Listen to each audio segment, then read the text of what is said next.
दोस्तों, इस दुनिया में हर एक फंडामेंटल चीजों में जो भी आप बनना चाहते हो सब हमारे हाथों की लकीरों में है। आप जिस प्रकार से मूर्तिकार को देख रहे हो, मूर्तिकार एक रॉ मटेरियल से उस रॉ मटेरियल्स को ढांचा के अनुसार से वो बदलेगा और पूरी तरीके से वो आकार दे देगा। सेम उसी तरीके से हमारे लाइफ में भी होता है। हम जिस प्रकार से हमारे पास जो हमारे बॉडी है उस बॉडी को आकार को जिस प्रकार से बदलोगे उसी शेप में हमारा सब कुछ लाइफ डिसीजन लेगा। तो आपको समझना पड़ेगा कि हमें लाइफ में, करियर में, फ्यूचर में जो भी कुछ बनना चाहते हो, जो भी कुछ करना चाहते हो, अलग इन्वायरमेंट में अपना एक पहचान बनाना पड़ेगा। तो इन सारी चीजों में तुम्हें खुद से फाइंड आउट करना पड़ेगा कि हमारे पास जो एनर्जी है उस एनर्जी को कैसे यूज करना है। ईश्वर कभी भी बेकार सामान नहीं बनाता है दोस्तों। इन सारी चीजों को तुम्हें खुद से एनालिसिस करना पड़ेगा।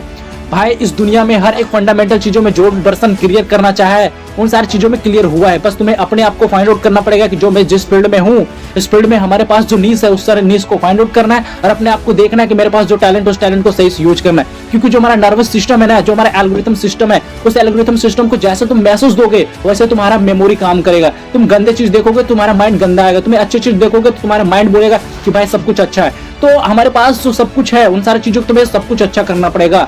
तो आपके पास किताब पढ़ रहे हो, ये बहुत सारी चीजें ऐसे कर रहे हो जो कि तुम्हारा मन नहीं लगता, लेकिन फिर भी तुम्हें मन लगाना पड़ेगा। क्यों? क्योंकि तुम्हारे भाई प्रॉब्लम आना पार्ट ऑफ लाइफ है, लेकिन उसे प्रॉब्लम से फोड़ना हमारे लिए आर्ट ऑफ लाइफ है। इन सारी चीजों को तुम्हें यहाँ से साइकोलॉजिकल को समझना पड़ेगा। भाई तू अलग इन्वायरमेंट में से क्लियर कर और अलग इन्वायरमेंट में क्लियर करने के बाद तुम्हें ये पता चलेगा कि लाइफ में मुझे करना क्या है। तुम्हें बहुत सारे ऐसे लोग मिलेंगे जो कि तुम्हें बोलेंगे, मोटिवेट भी करेंगे, डिमोटिवेट भी करेंगे, लेकिन तुम्हें खुद से सुनना पड़ेगा। आज तुम्हारे अंदर के जो जिज्ञासा है, पूछो कि मेरी जिंदगी का मकसद क्या है, मेरा जन्म क्यों हुआ है और मैं होना क्या चाहिए और मेरी जिंदगी में क्या लक्ष्य क्या है। इन सारी चीजों को तुम्हें समझना पड़ेगा। आज तुम्हारा पर्पस क्लियर होना पड़ेगा कि मेरे को लाइफ में करना क्या है। अगर जिस दिन जिस इंसान को पर्पस क्लियर हो जाता है मेरा भाई, उस दिन उस इंसान रुकता नहीं है, बल्कि उसको मंजिल तक पहुंचने के लिए बस उसको प्रेरित होना पड़ता है और वो मकसद उसी को लाइफ में आगे बढ़ने के प्रेरित मिलता है। तो दोस्त, आपके पास अगर लक्ष्य नहीं है, आपके पास बहुत सारी चीजें ऐसी नहीं है जो कि तू खुद नहीं कर सकता है, तो सोच कि आज तू कितना पीछे है।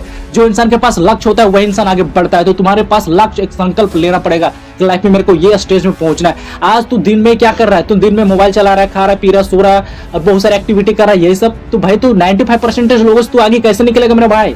आज जो सिमिलर लोग जो कर रहे हैं उसी तरीके से तू भी ऐसे एनवायरमेंट में खुद को एनालिसिस कर रहे हो, तो तुम्हें आगे बढ़ने के लिए तुम्हें तो अलग करना पड़ेगा ना। तो अपने डायरेक्शन को बदलना पड़ेगा, सब कुछ बदलना पड़ेगा। You have to do change and everything and every moment. आपको समझना पड़ेगा कि change your habit to make your future. अपनी आदतों को चेंज करो। इस दुनिया में भगवान भी तरसते हैं इंसान बनने के लिए मेरा भाई, लेकिन इस दुनिया में बल एक जानवर के पास बहुत होता है, लेकिन एक इंसान के पास बुद्धि होता है। लेकिन आज अगर मार्केट में देखा जाए तो जानवर से भी बेहतर हमारे इंसान हो चुके हैं। क्यों?